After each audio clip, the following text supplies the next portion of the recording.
Hank, it's good to see you. Hey Nance, how you doing? Well, I have a really big decision to make, Hank. I have to choose whether on November 7th, a Friday night, I'm gonna stay at home with Bay or go to Evening in the Furnace. Hang out with Bay? What's Bay? Netflix. Netflix, definitely Netflix. Oh, Frank, Nance, what's up? You should go to Netflix and not Evening in the Furnace. No, Nance, you listen to me, alright? Remember all those times you listened to that hooligan over there? Remember all the bad things that's happened to you? The haircut? There's almost finished.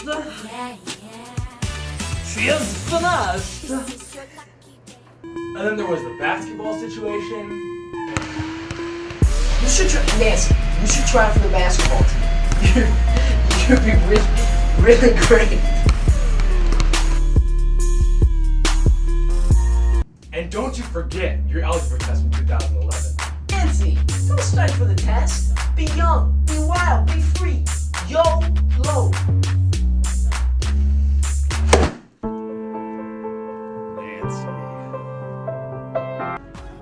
So Nance, come on. We all know you're just gonna go to Evening in the Furnace. Nancy, it's $5.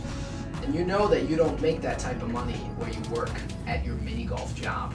$5, that's so cheap.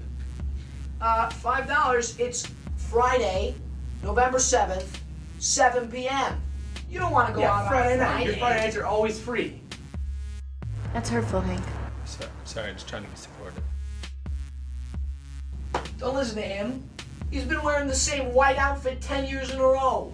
So have you. Touche. Yeah, well at least your nose is bigger than your face.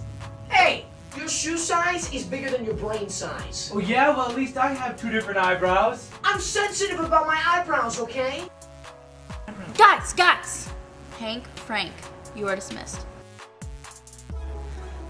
I have made a decision. I will be going to Evening in the Furnace November 7th because the dance, improv, and music there is more entertaining and will fill me more than Netflix ever could.